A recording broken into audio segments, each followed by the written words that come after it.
mega love shout out. Bawasan natin yung background music ng konti kasi nandito na tayo kay Attorney Enzo Recto, mga kakabsat. Ito pag-usapan natin. Ito no. Nang tinanong si Attorney Kapunan tungkol kay Sal Panelo, sagot niya, sino 'yon? Paano pa naman, 'di ba? Sabi ni Sal Panelo noon, dapat ka nang magpahinga, putragis, no? Ikaw ang dapat magpahinga, Sal Panelo. Mas matanda ka pa dito kay Kapunan.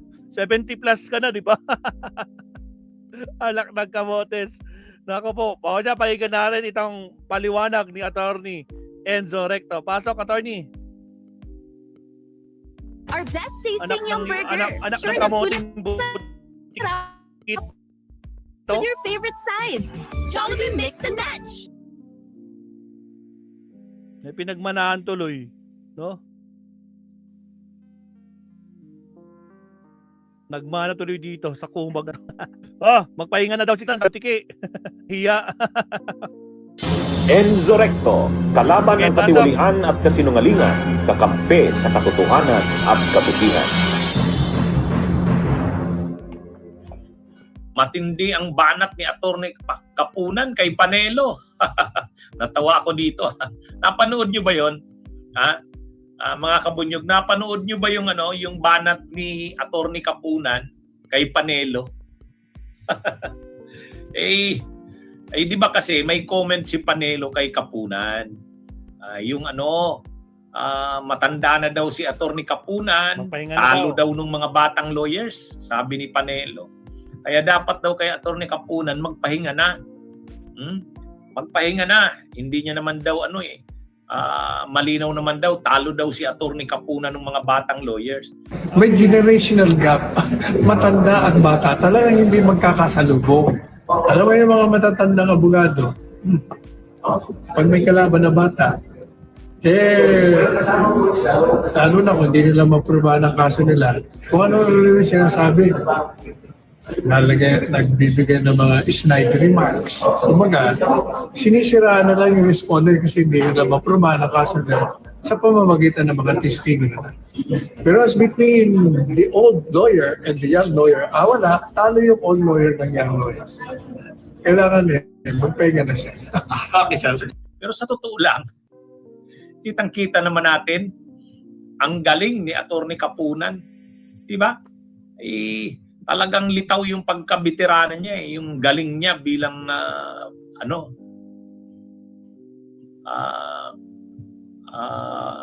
lawyer.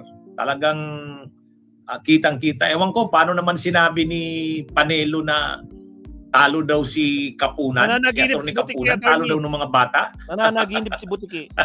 Ay, to si Panelo. Ligtad ang utak niyan. Kaya lang, nung tinanong si Attorney Kapunan ng media, ano pong masasabi nyo, Attorney, doon po sa comment ni Attorney Sal Panelo na magpahinga na daw kayo?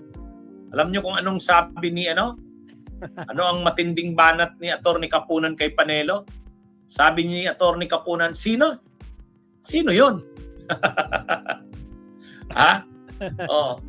Ano yan mga kabunyog?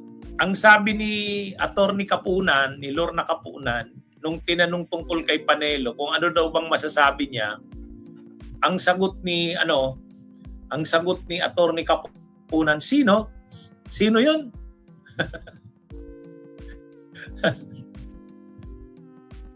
Parang inano mong hindi niya kilala si Panelo. Nag-kiss and makeup. No, she said, no, I asked her if she felt hurt and all that. She said it was okay kasi I'm the age daw of her mother. Sabi ko, di naintindihan yung motherly love. Yes naman. So we're good. Kaya lang sabi ko sa kanya, huwag na lang magtingin-tingin ng social media kasi it's very hurtful. So okay na po kayo ni Attorney Christine? Good naman kami talaga eh. Ma'am, yung Ako lang naman ang bad. sa reaction, ma'am, yung kay sinabi ni Sec Panelo. Si Panelo? Sino siya? Sino siya? Kaya natatawa ako dun sa comment na yun ni Attorney Kapunan eh. Ito naman kasing si Attorney Panelo. Sausaw yan. Kitang-kita naman na ang galing ng performance ni Attorney Kapunan tapos sasabihin niya magpahinga na daw kasi talo ng mga bata. Eh samantalang siya, si Panelo nga, mayroong video, maiksi lang 'yon. Nanunood siya sa trial, Natutulog. inaantok na, gumaganyan na, inaantok na si Panelo. O, siya yata yung physically mahina na itong si Panelo. Ugot-ugot At saka, na yan. Ay siya nga si Panelo nga hindi naman siya involved diyan sa defense team na yan. Samantalang si Attorney Kapunan napaka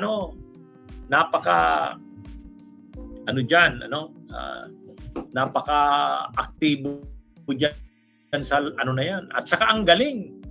Parang hindi pa nga kumukupas ang galing ni Attorney Kapunan. Physically, hindi mo makitang na siya. Parang pagod na. Hindi, walang kapaguran. Intellectually, ang galing ni Attorney Lorna Kapunan. Sharp pa ang kanyang sharp pa ang kanyang isip. Kaya paano naman nasabi ni Panelo na talo daw si Kapunan? Kaya tuloy nang tinanong si Attorney Kapunan tungkol kay Panelo, sabi ni Attorney Lorna Kapunan, sino yun? Sino yun? Natawa ako dun Natawa ako dun. Hindi na siya nag-comment kay Panelo. Ang tanong niya lang, sino yun? Di ba mas matindi nga naman yung ganong comment. Sino yun? Sorry, hindi ko kilala. Ay, di ba? Yan din yung comment ni Panelo kay Roque.